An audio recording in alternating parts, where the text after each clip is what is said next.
우리 오늘 저녁 함께 나눌 말씀은 마가복음 7장입니다. 마가복음 7장 1절에서 일단 30절까지 우리 한번 교독하겠습니다. 마가복음 7장 1절에서 30절까지입니다. 신약성경 64쪽 우리 한 절씩 교독하겠습니다. 바리새인들과 또 서기관 중 몇이 예루살렘에서 와서 예수께 모여 들었다가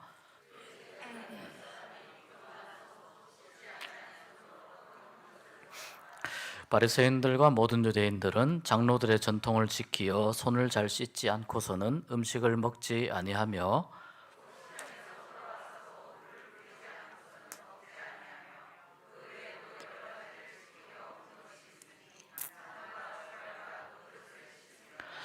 이에 바리새인들과 서기관들이 예수께 묻되 어찌하여 당신의 제자들은 장로들의 전통을 준행하지 아니하고 부정한 손으로 떡을 먹나이까?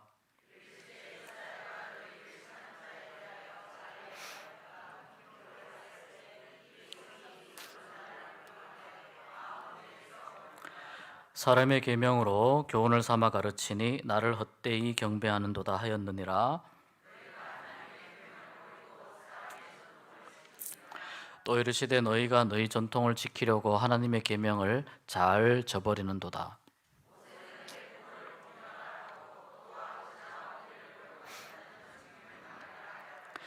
너희는 이르되 사람이 아버지에게나 어머니에게나 말하기를 내가 드려 유익하게 할 것이 고르반 곧 하나님께 드림이 되었다고 하기만 하면 그만이라 하고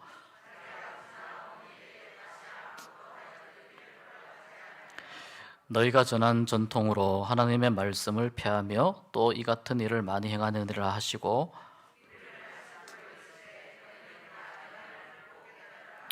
무엇이든지 밖에서 사람에게로 들어가는 것은 능히 사람을 더럽게 하지 못하되 무리를 떠나 집으로 들어가시니 제자들이 그 비유를 묻자온데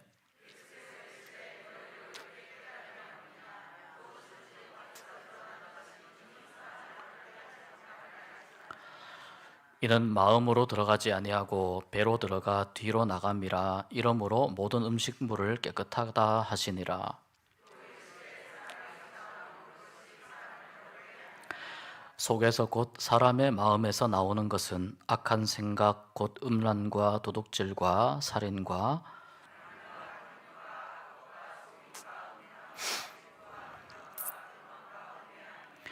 이 모든 악한 것이 다 속에서 나와서 사람을 더럽게 하느니라.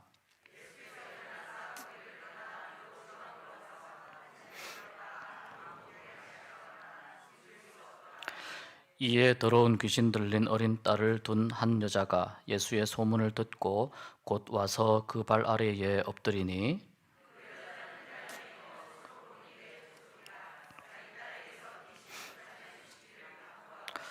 예수께서 이르시되 자녀로 먼저 배불리 먹게 할지니 자녀의 떡을 취하여 개들에게 던짐이 마땅치 아니하니라.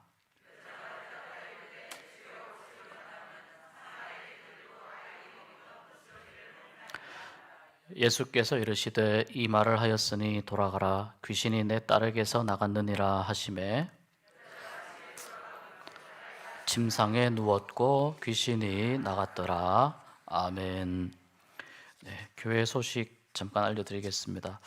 우리 중고등부에서 도움의 요청을 해오셨는데요. 내일 그 중고등부실에 아마 그 불량 의자를 좀 교체한다고 합니다. 그래서 오늘 그 중고등부실을 좀 정리를 해야 되는데 불량 의자 좀 이렇게 정리하고 해야 되는데 우리 혹시 예배 마치고 시간 되시는 분들은 같이 좀 손을 보태어 달라는 부탁입니다. 네, 그리고 오늘 예배 후에 우리 임시당회로 잠시 모이겠습니다. 옆에 분 보시면서 인사 한번 하시겠습니다. 잘 오셨습니다. 네, 큰 은혜 받으세요. 제가 나누어 드린 자료에 고민을 좀 했는데 오병이어에 관한 그 내용을 다음에 따로 좀 살펴보도록 하고요. 오늘은 이 7장 우리가 읽은 말씀, 이 말씀을 중심으로 생각을 좀 해보도록 하겠습니다. 제목을 이제 복음의 확장성이라고 잡고, 그렇지만 거부와 수용 사이에 있는 이 복음의 확장성이라는 관점에서 이 말씀이 좀 읽혀졌습니다. 그 이유는 오늘 읽어보시면서 아시겠지만 복음은 똑같이 선포됩니다. 전파되고 복음은 그 자리에 있는 사람들에게 똑같이 보여집니다. 예수님께서 그것을 누구에게는 안 보여주시고 그러지 않으시고 사람들에게 같이 보여주시고 같은 말씀을 가르치시는데, 이상하게 이 복음이 받아들여지는 사람들이 있는 반면에 복음이 계속 거부되는 사람들이 있다는 겁니다. 가장 대표적인 그 사건이 우리가 지금 읽은 이제 1절부터의 이 말씀인데, 이 말씀의 이제 제목을 장로들의 전통과 논쟁 이렇게 정했거든요. 개요를 우리가 한번 잠깐 읽어보시면은, 개요에 자 이제 예수님의 제자들과 또 바리새인 서기관들 이 사이에서, 사실 예수님과 바리새인 서기관들이죠. 바리새인 서기관들이 예수님 제자들의 행동을 문제 삼습니다.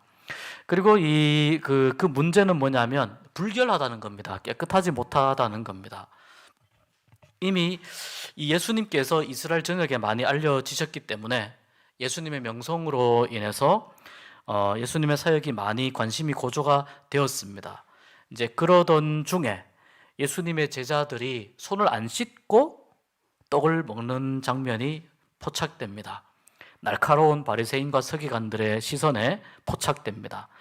그러면서 과연 무엇이 정결하냐, 무엇이 부정하냐, 여기에 대한 이 지금 20 몇 절까지입니까? 23절까지니까 엄청난 논쟁이 지금 이루어지고 있는 것을 볼 수 있습니다. 이 바리새인들과 서기관들은 예루살렘에서 왔습니다. 예수님은 주로 갈릴리에서 활동을 하셨잖아요. 이들은 예루살렘에서 왔습니다. 제가 말씀드린 적이 있는데 아마도 또 예루살렘에서 또 출장을 보낸 것 같습니다. 예루살렘 본부에서 또 이 갈릴리에 있는 예수님이 어떻게 하고 있는지 확인 좀 해봐라, 무엇이 잘못되고 있는지. 그래서 거기에서 바리새인들과 서기관들이 왔는데요, 마침 이들의 눈에 예수님의 제자들의 행동이 이제 보인 겁니다. 손을 안 씻고 떡을 먹었어요. 근데 문제가 이 바리새인들과 모든 유대인들이 지키는 그 장로들의 전통이 있어요. 이건 명문화된 성문화된 율법이 아니고 일종의 그 구전 전통입니다. 우리도 그런 게 많이 있습니다. 우리도 이렇게 법제화된 건 아니지만 각 가정에 지켜야 할 어떤 도리들, 규칙들 이런 게 있단 말이죠. 또 지역 사회에 따라서 어느 지역에서는 이런 식의 규칙을 지켜야 되고 어느 지역에서는 이런 식의 규칙을 지켜야 되고 이런 게 있습니다. 유대인들에게도 오래전부터 그게 뭐냐면 말씀에 나와 있죠. 모든 유대인들과 이 바리새인들이 손을 씻지 않고는 음식을 안 먹고, 또 시장에서 돌아와서도 물을 뿌리지 않으면, 이건 이제 목욕하지 않으면 이런 의미입니다. 먹지 않고, 그 외에도 잔과 주발과 녹그릇 다 이 물 담고 무슨 액체로 된 것들을 담는 그릇이죠. 이런 것들을 씻는 이러한 전통이 있는데, 이것이 어디에서부터 시작되었느냐? 이들이 고백하기에 이것이 하나님께서 출애굽 당시에 모세와 아론과 기타 자손들에게 점진적으로 전해주신 것이다. 점진적으로 이러한 어떤 정결 예법을 전해주신 것이다라고 유대인들이 그렇게 이제 지금 오랫동안 믿어왔던 것들입니다. 오랫동안 믿어왔던 것들이라 여기에 함부로 반박하기 어려운 상당한 권위라는 게 있습니다. 쉽게 반박하기 어렵습니다. 그래서 이러한 전통들을 반영하는 것입니다.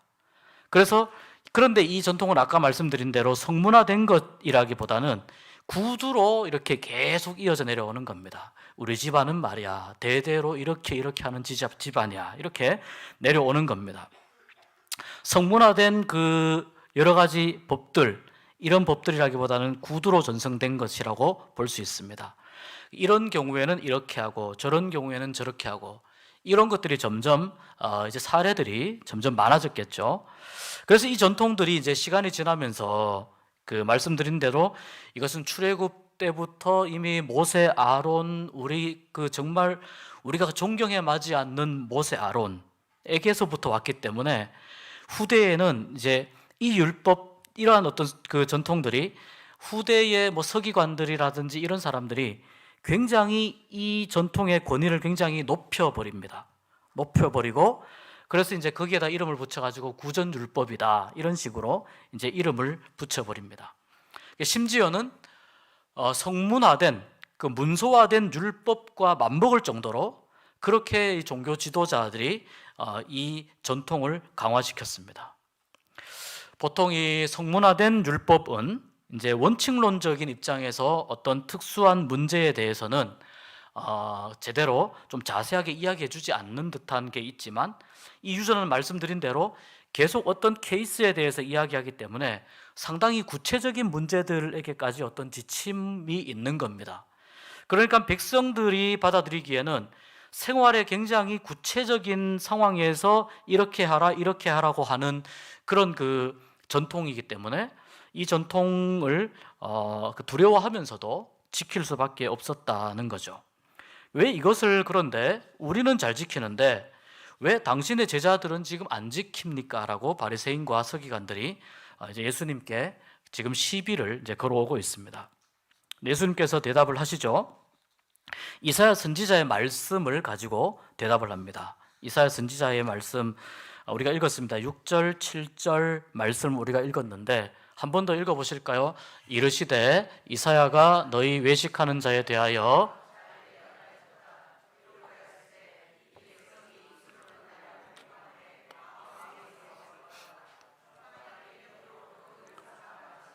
나를 헛되이 경배하는도다 하였느니라. 자, 이들이 이제 이러한 여러 가지 전통들을 그 다음에 물려 내려온 것들을 잘 지키지만 사실 예수님이 지적하신 건 이 말씀 그대로예요. 입술로 겉으로 보이기에는 그렇게 잘 지키는 것처럼 보이지만 그러나 마음이 멀어져 있다. 마음이 멀어져 있다. 위선자들이다 라고 합니다. 그러니까 경건의 모양은 있지만 경건의 능력은 없는 사람들이죠. 경건의 모양만 있는 겁니다. 경건이 제대로 된 조건을 갖추고 정말 경건의 내용이 채워지면 그 경건함 자체가 사실은 능력을 발휘하게 되어 있어요. 그런데 지금 이들은 그냥 눈에 보이는 걸 하느냐 안 하느냐 가지고만 계속해서 지금 논쟁을 하고 있습니다. 이들이 왜 그러냐면 결국은 하나님을 보는 게 아니에요. 사람들을 보기 때문에 그런 거예요. 하나님을 보고 하나님 앞에서 진실을 하고 정직하게 해야 되는데 그렇지 않았기 때문에 문제를 예수님께서 지금 이것이 문제다라고 이야기하시는 겁니다.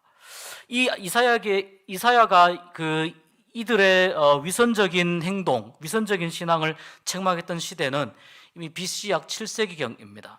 그런데 그때 이사야를 통해서 책망받았던 이 조상들처럼 지금 이 바리새인과 서기관들이 똑같이 입술로만 하는 신앙, 또 위선적인 생활, 경건의 능력을 상실하고 그냥 형식 위주의 뭐 예배, 뭐 제사 이런 것들로 하나님에게서 계속 멀어가고 있는 것이죠.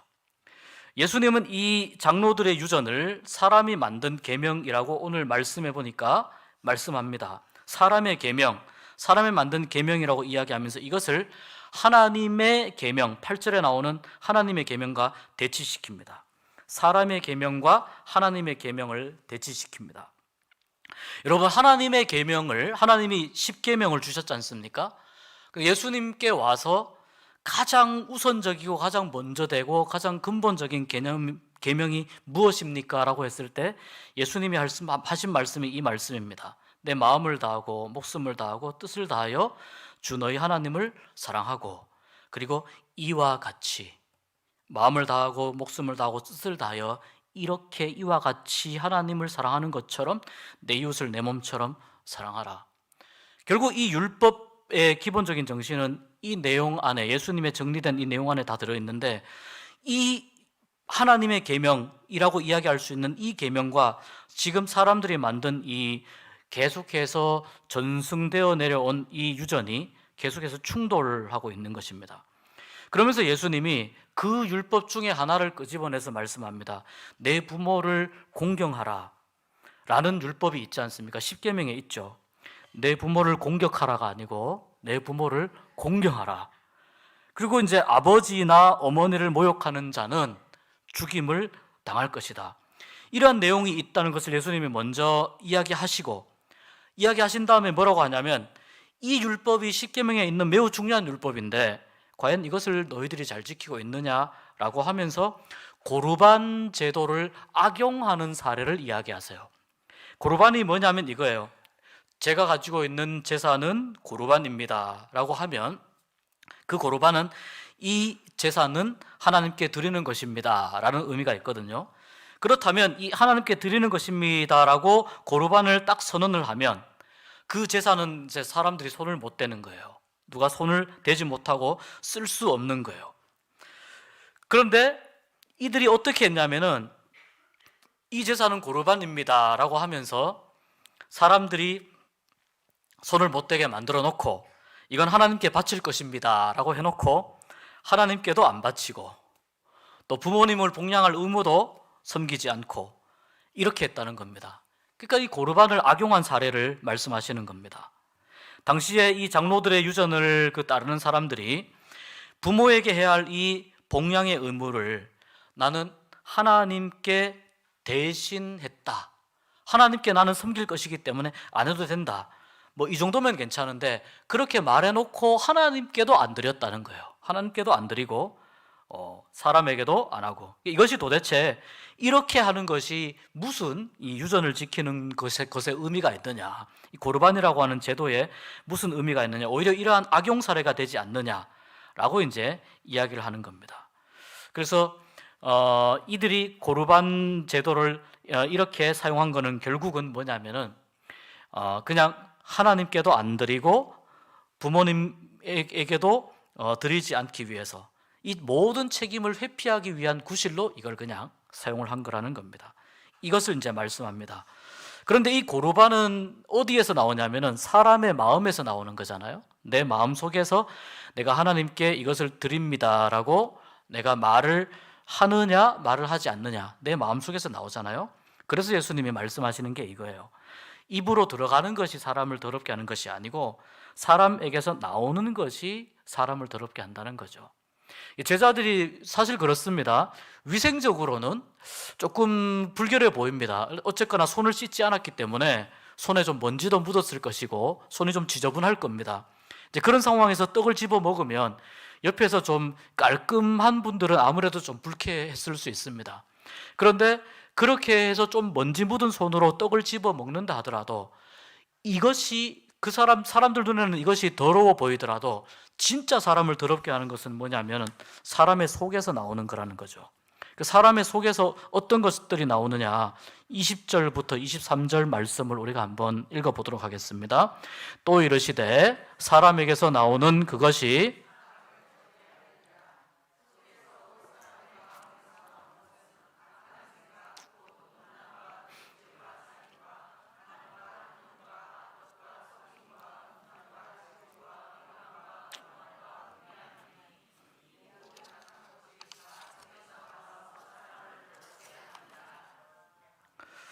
여러분 이 말씀을 읽으면서 어떻게 기분이 좀 좋으십니까? 상당히 좀 그러시죠? 예, 기분이 좋을 수가 없죠. 우리는 지금 이 내용을 보면서 말씀을 읽는데도 사실 반박하기는 어렵고, 예수님의 말씀이 틀린 말씀이 아니니까 반박하기는 어렵고, 그러나 와 진짜 내 속에서 이런 것들이 나온단 말이야, 이런 생각을 할 수밖에 없는, 이런 것들이 우리의 마음 속에서 밖으로 이렇게 나오게 된다는 거죠. 그래서 사람을 정말 더럽게 하는 것, 정말 사람을 망치는 것은 뭐냐면은 그 사람의 속에 있는 속마음, 그 속마음에서부터 나오는 것이라는 겁니다. 그만큼 예수님은 인간의 내면 세계가 얼마나 그 악한 것으로 가득 차 있는지를 예수님은 이제 꿰뚫어 보셨습니다. 바리새인과 아마 서기관들은 뭐 예루살렘에서 내려왔어도 굉장히 그 옷도 잘 차려입고 비교적 깔끔하게 예수님의 제자들을 지켜보았을 겁니다. 그런데 이들이 예수님의 제자들을 지켜보면서 겉모습으로는 예수님의 제자들은 뭐 옷에 흙도 묻어 있고 옷도 고급 그 옷감이 아니고 좀 떨어진 옷감일 수 있고 또 생활하면서 여기저기 헤어지기도 했고, 그렇기 때문에 이 바리새인과 서기관들은 이 지적을 하면 예수님이 틀림없이 궁지에 몰릴 것이라고 생각을 했다는 거죠. 그런데 예수님께서는 바리새인들이 그렇게 생각하면서 예수님을 공격하고 있는 그 생각이 얼마나 악한 것인지를 우회적으로 이렇게 지금 말씀하고 계시는 거죠.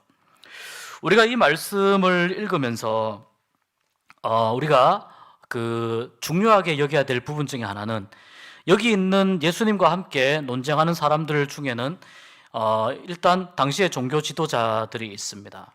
당시에 율법을 잘 지키는 사람들이 있습니다. 또 예수님의 제자들이 이 광경을 지켜보고 있고 이제 주위에 여러 사람들이 또 있었을 겁니다. 그런데 오늘 말씀에서 예수님이 하시고자 하시는 말씀은 사람의 마음이 복음을 수용하는 데 있어서 얼마나 거부가 심한 것인지를 말씀합니다. 그야말로 오늘 이 제목처럼 수용을, 복음을 받아들이고 또 복음을 나의 것으로 만들어가는 이 과정을 사람의 마음속에 있는 그 악한 생각들이 계속해서 거부하게 만든다는 것입니다. 진정으로 부정한 것은 이 사람의 마음속에서 시작되기 때문에 형식적인 정결, 눈에 보이는 손 씻는 정도, 그다음에 샤워하는 정도, 이 정도 가지고 깨끗해진다면은 하루에 12번이라도 하죠. 12번이라도 하는데, 그렇게 해서 이 부정한 것이 깨끗하게 되지 않고 그 마음의 악한 것이 씻겨져 내려가지 않기 때문에, 그래서 손을 씻지 않고 먹는 음식을 지적하는 것, 물론 아까 말씀드린 대로 좀 불결해 보일 수 있습니다. 위생상 조금 지저분해 보일 수 있습니다. 그러나 그것보다 더 큰 더러움을 늘 안고 지고 살아가면서 왜 이 더 큰 더러움에 대해서 이 심각함을 알지 못하느냐, 예수님이 이렇게 이제 지적하시는 겁니다. 이 마음속에 있는 이 악한 생각 때문에 복음을 수용하기 어려운 마음 상태로 그렇게 살아가게 된다는 것을 지적하는 거죠. 진정한 정결은 어디에서 비롯될까요? 예수님께서 십자가에 달려서 돌아가시면서 그 보혈을 다 쏟아주셨습니다. 우리가 고백합니다. 예수님의 이 십자가의 보혈이 나의 죄를 씻으시고 나를 깨끗하게 하셨다라고 할 때, 우리가 예수님의 십자가의 보혈로 샤워를 한 것은 아니지 않습니까? 샤워를 한 것이 아니고 정말 내가 감당할 수 없는 내 심령 가운데 있는, 내 마음에 있는 이 악한 생각들, 이 더러운 생각들을 내가 털어낼 수 없지만 예수님의 십자가의 보혈의 능력이 이 악한 생각들을 다 털어내고 다 씻어내고, 그래서 내 마음을 깨끗하게 하셨다는 것을 고백하는 것이 예수님의 십자가의 능력에 대한 우리의 믿음의 고백이 되어야 된다는 거죠. 이것은 뭘 의미하냐면은 바로 사람의 마음의 근본적인 돌아섬, 변화, 결국은 회개를 의미하는 거예요. 그래서 주님의 복음을 우리가 받아들이기 위해서 우리의 마음을 새롭게 하고 우리의 마음을 깨끗하게 하는 그런 가장 근본적인 과정은 뭐냐면은 우리가 주님 앞으로 돌아서는 회개를 의미하는 겁니다. 이것 없이는 우리가 복음을 제대로 받아들일 수 없고 복음을 제대로 수용할 수 없고, 또 이 복음을 듣더라도 바리새인이나 서기관들처럼 그냥 쳐내는 정도에서 끝나게 된다는 거죠. 쳐내는 정도에서 끝나게 된다. 너무나 안타까운 일이 아닐 수가 없습니다. 똑같이 복음을 받아들였는데, 똑같이 복음을 들었는데, 그게 이런 겁니다. 예수님이 나타나셔가지고 사람들 앞에 짠 하고 나타나셔가지고 이렇게 말씀하신 거예요. 내가 하나님이다. 내가 하나님이고 나를 믿으면 영원히 살 수 있다. 사람들 앞에 딱 나타나서 그렇게 말씀하신 거예요.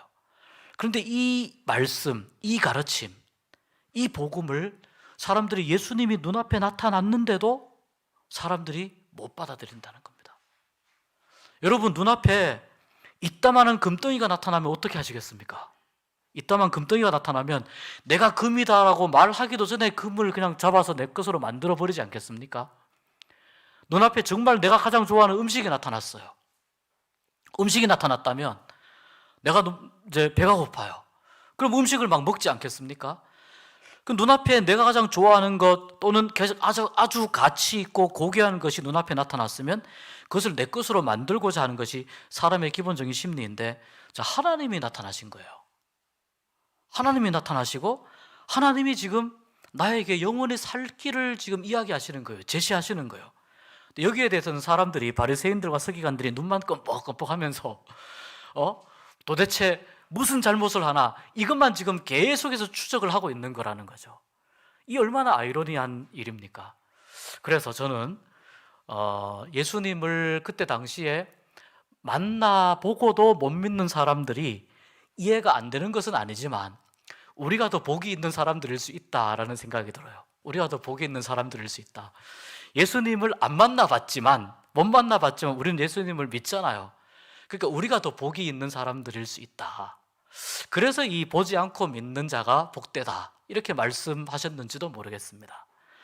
혹시 주님의 말씀이 내 앞에 정말 어떤 때는 그런 경우가 있습니다. 하나님의 말씀이 어느 순간 내 눈을 번쩍 뜨게 하는 그럴 때가 있습니다. 그렇다면 그 말씀이 나에게 주신 말씀이라고 생각을 하고 이 말씀을 내 것으로 만드는 은혜가 있기를 간절히 소망합니다. 또 그 다음에 이런 게 있습니다. 또 말씀이 오늘 여기다 보면 사실 많은 사람들을 굉장히 껄끄럽게 하는 이야기를 예수님이 하셨습니다. 마음에 좀 걸리는 이야기를 하셨습니다. 복음의 능력 중에 하나가 뭐냐면 양심의 가책을 불러일으키는 게 복음의 능력 중에 하나예요.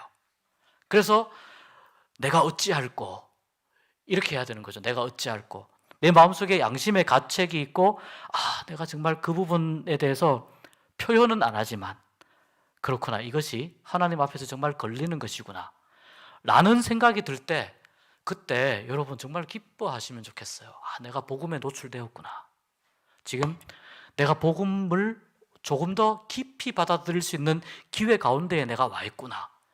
이렇게 정말 마음 안에 주님이 원하시는 마음으로, 그런 마음으로 그 양심에 찔리고 마음에 찔리는 그 나를 찌르는 말씀을 받아들일 수 있는 은혜가 있었으면 좋겠습니다. 그런 은혜가 있으면 이 말씀을 읽으면서 우리가 조금 더 이제 주님의 복음의 의미를 조금 더 깊이 깨닫게 될 수 있지 않을까 생각이 됩니다. 어쨌거나 예수님께서 이렇게 말씀하시고 나서, 그리고 나서 예수님께서 장소를 또 옮기십니다. 장소를 어디로 옮기시냐면 두로로 옮깁니다. 두로. 이 두로로 옮기시는데 개요를 먼저 읽어보겠습니다. 예수님께서 치열한 논쟁을 마친 후에 이제 이 이방인의 땅으로 여겨지는 두로, 오늘날은 티레입니다. 티레라는 지명으로 나와 있습니다. 이 티레 지방으로 가셔서 아무도 모르게 사실 예수님이 좀 쉬고 싶으셨던 것 같습니다. 그런데 여기가 이방 땅이거든요. 이 이방 땅에도 예수님의 소문이 퍼져 있었기 때문에 특히 예수님의 도움이 필요한 한 여인이 찾아오죠. 예수님을 찾아오는데 그 여인은 헬라 출신이고 수로보니게 족속의 여인, 또는 수로보니게 지역의 출신이다, 이렇게도 볼 수 있습니다. 예수님의 긍휼하심을 바라고 찾아오는 거죠. 그런데 이 예수님께서 이제 이 여인에게서 놀라운 믿음을 발견하게 되십니다. 예수님께서 어느 한 집에 두로 지방, 시리아 레바논 지역에, 그 지역에 가셔가지고 이제 어느 집에서 좀 몰래 아무도 모르게 좀 계시고 싶어 하셨어요. 아무도 모르게 혼자 좀 있고 싶어 하셨어요. 그래서 좀 쉼이 필요하셨나 보다라고 이렇게 볼 수 있는데, 그때 이 사람들이 소문을 듣고 굉장히 빠른 시간 내에 한 여인의 간절한 사연을 가진 한 여인이 예수님 앞에 와서 엎드립니다. 어떤 사연이냐면 자기의 사랑하는 어린 딸이 있는데 딸이 이제 귀신이 들린 거예요. 엄마의 마음은 아이가 아프면, 자녀가 아프면 얼마나 엄마의 마음이 고통스럽겠습니까? 이방인이든 유대인이든 상관없이 정말 아이가 아프면 차라리 내가 아프고 말지라고 하는 마음이 드는데, 심지어 지금 이 수로보니게 여인의 이 아이가 귀신이 들렸다는 거예요. 이 딸이 귀신 들린 상태에서 예수님의 소문을 듣자마자 달려왔다, 이런 의미예요. 예수님의 소문을 듣자마자 달려왔다. 그리고 납작 엎드립니다. 이 납작 엎드리는 거는 예수님께서 쫓아내실 수 있으니까 빨리 엎드린 겁니다. 굉장히 선수를 친 거죠. 빨리 엎드려서 그 다음 예수님께 빨리 자기의 사연을 이야기하려고 하는 겁니다. 뭐 더러운 귀신, 이런 이제 귀신이 들렸는데, 이것이 뭐 또 다른 그 마태복음에는 흉악한 귀신이라고도 표현합니다. 어쨌거나 이것이 귀신이 역사하는 정신적인 그 질환의 상태라고 볼 수 있습니다. 귀신이 역사하는 그런 정신적으로 굉장히 어려운 상태에 있었다. 엄마가 딸을 볼 때마다 한숨이 납니다. 한숨이 푹푹 나고요. 엄마가 딸을 볼 때마다 눈에서 눈물이 줄줄줄줄 흘러내립니다. 딸을 볼 때마다 그 자녀를 보는 고통이 말할 수 없을 만큼 너무나도 크게 느껴집니다. 그런데 이 여인은 이방인이었기 때문에 유대인은 예수님을 쉽게 만날 수가 없었습니다. 이 예수님에 대한 소문이 두로라든지 이런 이방 지역에까지 다 퍼져 있었지만 예수님을 찾아가서 만난다는 건 여인에게 너무나 힘든 일이었습니다. 그런데 이 여인의 안테나에 예수님이 두로에 왔다는 소식이 딱 걸린 겁니다. 그래서 내가 이방인이지만 내가 예수님께 불이 나게 지금 오는 거죠. 한 가지 재미있는 것은요, 이 수로보니게 사람들, 또 당시에 이 이방인들은 원래 유대인들이 이방인들을 좀 무시하잖아요. 우리는 선민이다, 그래서 무시하는데, 이방인들은 유대인에게 어떤 마음이 있냐면, 너네들은 너무 니네들이 하나님이 뭐 택했다 이러면서 별로 우월하고 대단히 뭐 나은 것도 아니면서 굉장히 우리를 우습게 여긴다라고 하면서 이 이방인들도 유대인에게 굉장히 적대감을 가지고 있었어요. 그러니까 수로보니게 여인이 유대인인 예수님을 찾아오는 것은 굉장히 큰 용기가 필요했고, 그 바꾸어 말하면 그만큼 예수님에 대한 굉장한 신뢰감이 있었기 때문에 찾아와서 기웃기웃거리지 않고 머뭇하지 않고 그냥 바로 와서 예수님 앞에 엎드리는 모습을 볼 수 있습니다.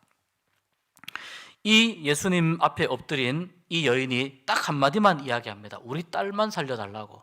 다른 거 필요 없습니다. 우리 딸만 살려달라고. 예수님께서 굉장히 유명한 의아한 말씀을 하시죠. 자, 자녀로 먼저 배불리 먹게 하는 것이다. 자녀로 먼저 배불리 먹게 하는 것이고, 자녀의 떡을 취해서 개들에게 던지는 것은 마땅치 않다. 이렇게 이제 이야기하셨습니다. 자녀의 떡을 취해서 개들에게 던지는 것은 마땅하지 않다. 이 자녀는 우리가 이해하듯이 유대인입니다. 유대인. 그리고 배불리 먹게 하다는 말은 바꾸어 말하면 먼저 유대인 환자를 고쳐야 된다. 유대인 환자를 먼저 치료해야 된다. 이거 복음의 의미로 보면 이런 것이죠. 하나님의 구원의 그 복음, 이 복음을 먼저 받아들일 우선권이 어디에 있냐면 유대인에게 있다. 이것을 말씀하신 거예요. 그렇다면 예수님께서 인종차별주의자이냐? 그렇지 않습니다. 이것은 예수님이 유대인만 챙기고 이방인들은 안 챙기는 게 아니고, 우리가 성경을 읽으면서 굉장히 많은 이방인들이 예수님을 만나는 경우들을 많이 보는데, 예수님께서 경계를 넘어서서 사역을 많이 하시는 건데, 왜 예수님이 이 말씀을 하셨냐면 하나님께서 모든 인류에게 복음을 전하기 위해서 일단 먼저 유대인을 선택하셨다는 거예요. 그래서 예수님도 유대인으로서 유대인에게 먼저 보냄을 받으신 거예요. 유대인에게 먼저 보냄을 받으셨는데, 이것은 여기에서 유대인에게 복음이 들려지고 유대인이 하나님의 말씀을 듣고 여기에서 끝나면은 그건 하나님의 뜻이 아니라는 거예요.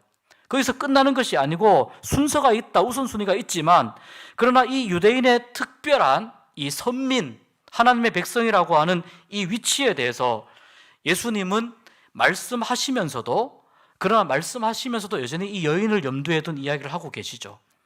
그것을 이제 개라고 지칭합니다. 사실 이거는 유대인들이 이방인들을 경멸할 때 또 비하시킬 때 썼던 표현입니다. 나쁜 존재를 상징할 때 썼던 표현입니다. 우리나라도 마찬가지입니다. 이상하게 개는 좀 그렇습니다. 오늘날 제일 사람들이 사랑하는 동물이 개지 않습니까? 근데 좀 개는 아무튼 좀 그렇습니다. 개라는 단어가 자꾸 반복되면 분위기가 좀 이상해집니다. 예, 아무튼 그런데 이제 사실 여기에서 이 개는 막 지나가는 들개 이런 개라기보다는 그래도 좀 약간은 이렇게 가정에서 기르는 개. 왜냐하면 자녀들의 떡을 취해서 개들에게 던진다고 말씀했기 때문에 집에서 기르는 강아지, 개 정도의 이제 의미가 있거든요.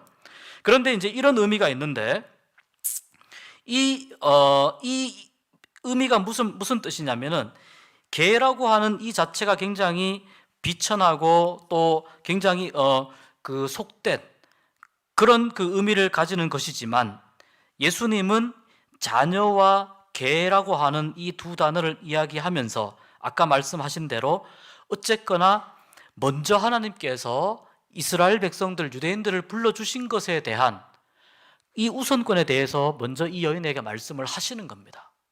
그러면 자녀의 떡을 자녀로 먼저 배불리 먹게 할지니라고 했잖아요. 그러면은 그 다음 순서가 있을까요, 없을까요? 있다고 봐야죠. 먼저 배불리니까 다음 순서가 있습니다. 그래서 이 여인이 예수님의 이 굉장히 모호한 이 말씀을 아주 예수님의 말씀을 지혜롭게 받습니다. 어떤 느낌이 들게 받냐면 예수님 맞습니다. 주님 맞습니다. 그런데 그 상 아래에 있는 강아지들, 꼬리 살랑살랑 흔드는 강아지들이 아이들이 먹던 부스러기를 먹습니다. 아이들이 먹다가 부스러기 던져주기도 하잖아요. 저도 어릴 때 과자 먹다가 강아지한테 많이 던져주고 했는데 받아 먹는 모습이 너무 예쁘더라고요. 작은 개든 큰 개든 받아 먹는 모습은 너무 예뻐요. 그런데 그렇게 던져주면서 저와 저의 딸도 먼저 해달라는 건 아니에요. 먼저 해달라는 게 아니고 부스러기만 주셔도 우리에게는 충분합니다라는 고백이 이 안에 있는 거예요. 굉장히 막 큰 것, 금덩어리 같은 거 그게 아니고 부스러기만 던져주셔도 우리에게는 충분합니다. 이 예수님의 말씀을 여인이 굉장히 인격적인 모멸감을 느끼면서 들었을 수 있거든요. 근데 그것을 개의치 않습니다. 자존심이 아주 구겨졌을 수 있습니다. 개의치 않습니다. 개의치 않으면서 이 부스러기만 먼저 그렇게 하시고 그리고 부스러기는 남을 거 아닙니까? 그럼 부스러기만 우리에게 와도 우리가 받을 은혜는 충분합니다 라는 이야기입니다. 부스러기의 은혜만으로도 우리는 구원받을 수 있습니다. 여인이 예수님께 했던 이 이야기는 하나님이 베푸실 수 있는 이 구원의 은혜가 얼마나 놀랍고 얼마나 굉장한 위력을 가지고 있는지 이 여인의 입을 통해서 우리가 알 수 있게 됩니다. 대단한 은혜, 큰 은혜. 그래서 교회 이름도 큰 은혜 교회 이런 이름이 많이 있잖아요. 그런데 제가 아무리 찾아봐도 부스러기 은혜 교회는 없는 것 같아요. 예, 부스러기 은혜 교회 아니면 부스러기 은혜를 먹는 개들의 교회 이런 교회는 없는 것 같아요. 느낌이 안 좋거든요.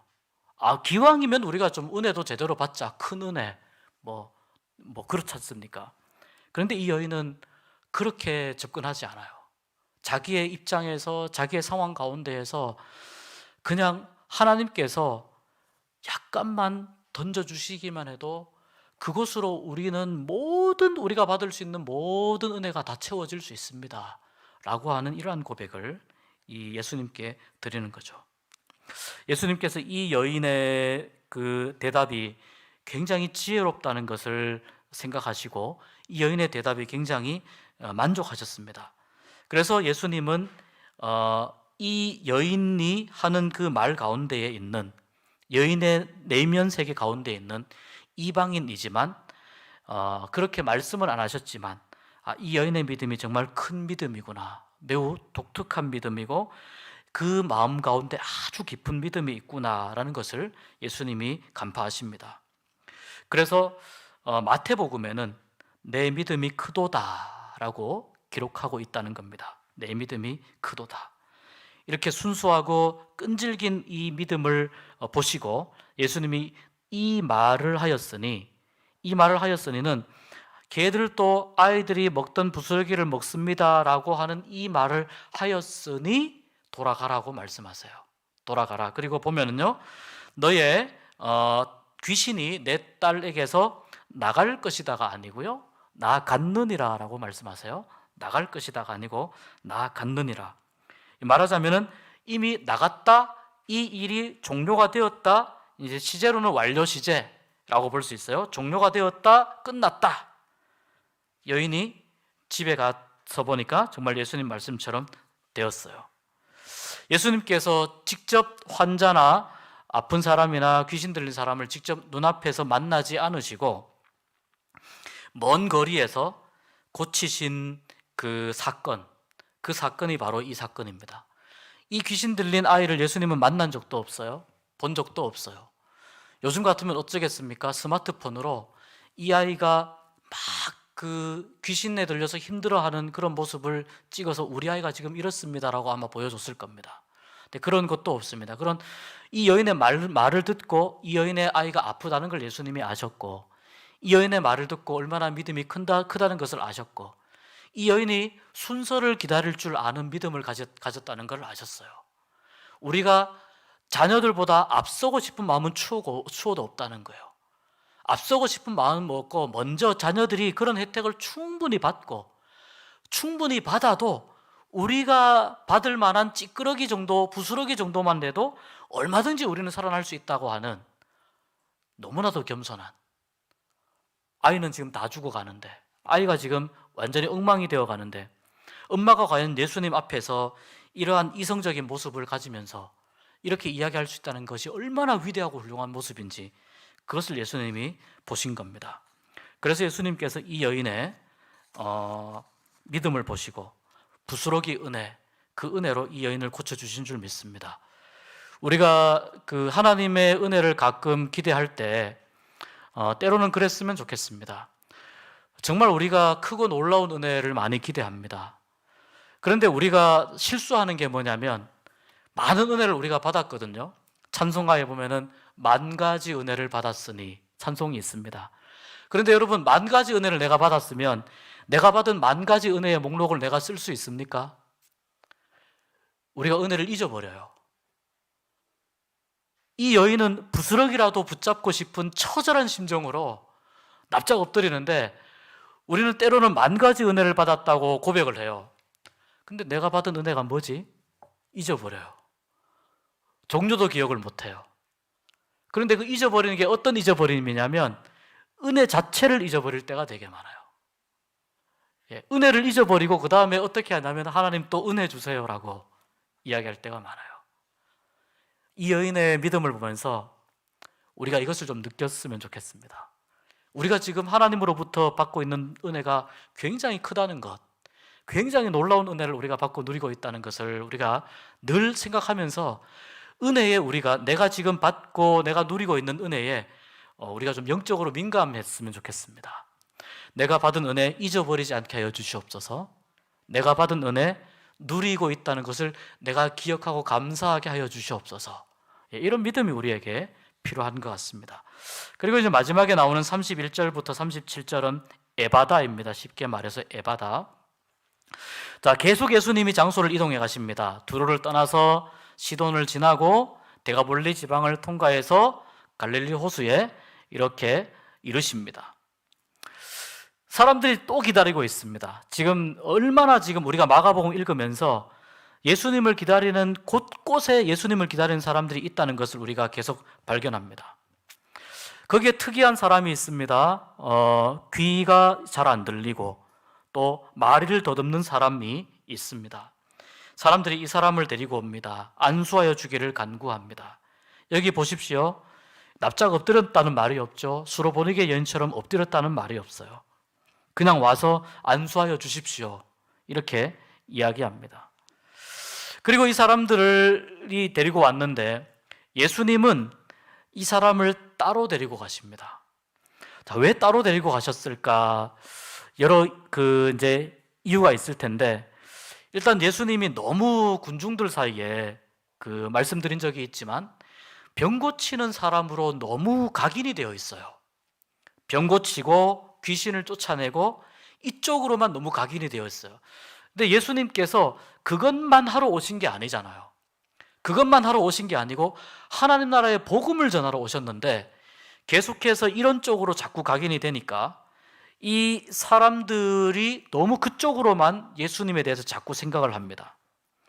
그래서 좀 예수님께서 이 군중들의 분위기를 좀 깔아앉히시고, 또 한 가지는 좀 현재 이 환우와 좀 더 가까운 관계에서 예수님께서 은혜를 베푸시기 위해서 이렇게 하시지 않았나라고 볼 수 있습니다.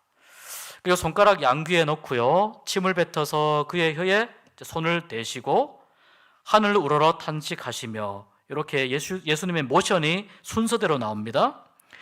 당시에 환자의 환부에 직접 접촉하는 것, 만졌지 않습니까? 지금 귀도 만지고 혀에도 손을 댔습니다. 이것은 이제 당시에 제법 통용되던 일반적인 그 민간요법입니다. 눈에 보이기에는 예수님께서 민간요법을 따라 하신 것 같습니다. 그렇지만 우리는 압니다. 앞전에서 수로보니게 여인의 딸도 먼 거리에서 말씀 한마디로 그렇게 고치신 것을 우리가 알기 때문에 예수님께서 굳이 이렇게 안 하셔도 되었다는 걸 우리가 알 수 있습니다. 그런데 굳이 왜 하셨는지가 더 궁금한 거죠. 예수님께서 이 사람을 만지고 싶은 거예요. 이 사람을 만지고 싶고, 이 사람의 고통도 만져주고 싶고, 이 사람의 마음도 만져주고 싶고, 아픈 것도 만져주고 싶은 거예요. 가까이 있고 싶다는 것을 이 사람에게 느끼게 하고 싶은 것이고, 내가 이만큼 마음을 쓰고 있다는 것을 이 사람에게 알게 하기 위해서, 알게 하고 싶어 하시는 마음이 있는 겁니다. 그래서 이렇게 이 사람에게 지금 귀가 안 들리기 때문에 말로 설명을 할 수 없지 않습니까? 그래서 귀에 대고 혀에 대고 하는 이 모습이 이 사람이 느끼기에는 이분이 나를 고쳐주려고 하시는구나 라고 하는 것을 이 행동 언어로, 이것을 행동 언어라고 그러는데, 행동 언어로 이제 알게 되었다는 겁니다. 이분이 정말 나를 생각하는구나. 아니면 어디 한쪽에 몰래 데리고 가서 그럴 수도 있잖아요. 나는 별로 당신하고 고칠 이유가 없으니까 집에 가라고 그렇게 보냈을 수도 있어요. 그런데 그렇게 안 하고 한쪽에 데리고 가서 너무나도 사랑스럽게 따뜻하게 이 사람 만져주시고, 아픈 곳을 만져주시고, 이 사람이 느끼기에 나에게 고치려고 하는 무언가, 그것을 하시는구나. 그리고 하늘을 향해서 탄식하시죠. 불쌍히 여기는 그 마음일 수도 있습니다. 고통을 읽으시는 마음일 수도 있습니다. 이 사람이 그동안 얼마나 힘들게 살아왔는지 이 사람의 인생을 읽으시고, 그 인생이 너무나 안타까워서 사랑하는 마음으로 하늘을 향해서 올려드리는 탄식과 같은 기도입니다. 그래서 우러러 탄식하시고 에바다라고 합니다. 에바다는 아람말을 그대로 음력을 한 거예요. 에바다는 열리라는 뜻입니다. 무엇이 열리라는 걸까요? 일단은 귀가 지금 안 들리니까 귀가 열리라는 겁니다. 혀에도 영향을 미치는 거죠. 말도 어눌했기 때문에 말도 열리라는 겁니다. 그것만 열리라는 게 아니죠. 이 사람의 마음도 열리라는 겁니다. 믿음도 열리라는 거예요. 삶도 열리라는 거예요. 이 사람이 지금까지 갇혀 있었던 모든 생각의 감옥에서부터 열려나라는 거예요. 자유롭게 하나님의 자녀로 정말 자유롭게 그렇게 살아나도록 모든 것에서, 모든 닫히고 갇힌 곳에서부터 열려나라는 거예요. 그렇게 해서 이 사람에게 놀라운 일이 일어납니다. 혀가 풀리고 또 귀가 열리고, 그리고 말이 분명하여집니다. 혀가 잘 부드럽게 혀가 돌아가게 됩니다. 그런데 아무에게도 이러지 말라고 하신 것은 이 사람을 따로 데리고 가신 이유가 비슷합니다. 너무 이 병을 고치는 사람으로서의 예수님의 명성이 너무나도 퍼지게 될 때, 그럴 때 정말 구원자, 참된 메시아, 로마에 대항하는 정치적인 메시아가 아니고 참된 진정한 메시아로서의 그 모습, 또 고난받는 메시아로서의 예수님의 모습, 이것은 사람들이 예수님에게 기대할 수 없는 영역이 되어버리기 때문에 계속해서 예수님은 지금 사람들의 생각을 계속해서 제한하고 소문이 더 이상 퍼지지 않기를 그렇게 계속해서 바라시는 겁니다. 치유와 기적을 일으키는 사람이 아니라 하나님의 아들이 이 땅에 내려오셔서 사람들을 죄와 사망의 권세에서 구원하시고 해방시키기 위해서 오신 구원자로서의 예수님이 기적을 일으키는 사람 정도로 취급받는 것을 예수님 스스로가 용납하지 못하시는 그러한 모습입니다. 오늘 우리가 7장을 읽으면서 세 가지의 모습을 보았습니다. 하나님의 말씀을 듣고 어떤 사람들은 그 말씀을 잘 받아들입니다. 정말 놀라운 것은 가장 변방에 있는 소외된 사람들, 수로보니게 여인 같은 사람들이 더 하나님의 복음의 깊은 의미를 더 깨닫고 있다는 겁니다. 아주 가까이 있는 사람들, 하나님을 잘 안다고 생각했던 바리새인과 서기관들이 계속해서 복음을 거부하고 있습니다. 나의 위치는 여기에서 그 어디쯤 있을까요? 나는 얼마나 예수님의 말씀과 복음과 가르침을 내가 진심으로, 또 내가 나의 모든 존재를 걸 만큼 그렇게 받아들이고 있으며 나의 믿음은 어느 정도 위치에 있을까요? 때로 내가 가지고 있는 어떤 전제와 선입견이나 또는 고정관념 때문에 이 귀가 멀고 말을 제대로 하지 못하는 사람처럼 무언가에 갇혀 있었던 그런 상황이라면, 또 무언가 나의 영혼이, 또 나의 신앙이 자유롭지 못하고 부자유스러운 그런 상황이라면, 오늘 우리 주님께서 말씀하신 것처럼 우리에게도 이 에바다의 은혜가, 열리는 은혜가 우리에게 있기를 간절히 소망합니다. 그래서 우리의 신앙이 좀 자유로워졌으면 좋겠습니다. 제가 정말 좋아하는 말씀 구절이 요한복음 8장 32절 말씀입니다. 진리를 알지니 진리가 너희를 자유케 하리라. 너무 제가 좋아하는 말씀인데, 우리가 예수님을 제대로 알지 않으면 하나님이 우리에게 주시는 자유, 이 열리는 은혜가, 에바다의 은혜가 무엇인지 그냥 넘어가고 말 때가 너무나도 많이 있습니다. 은혜는 받았지만 은혜를 누리지 못하는 안타까운 그런 신앙의 모습이 되는 거죠. 우리가 받고 있는 은혜를 우리가 좀 잘 챙겼으면 좋겠습니다. 차곡차곡 챙겨서 내가 혹시 흘려버리는 거나 내가 혹시 땅에 떨구는 은혜가 없는지 잘 챙겨서 그 은혜를 내가 나의 것으로 만들고 내가 누릴 수 있는 그런 은혜의 사람이 되고, 그리고 내가 정말 하나님의 말씀, 복음, 예수 그리스도 그 진리를 내가 깊이 만나고 알므로 인해서 내가 조금 더 하나님 안에서 자유로워지는, 하나님 안에서 참된 자유를 누리고, 그리고 나를 속박하는 것으로부터 해방되고 열리는 은혜를 가지고, 에바다의 은혜를 가지고 살아가는 우리가 될 수 있기를 간절히 소망합니다. 우리 시간 잠깐 기도하고 마치겠습니다. 한 1, 2분 정도 기도하기를 원하는데요. 하나님, 제가 복음을 얼마나 잘 받아들이는 사람입니까? 이런 질문으로 기도했으면 좋겠습니다. 나는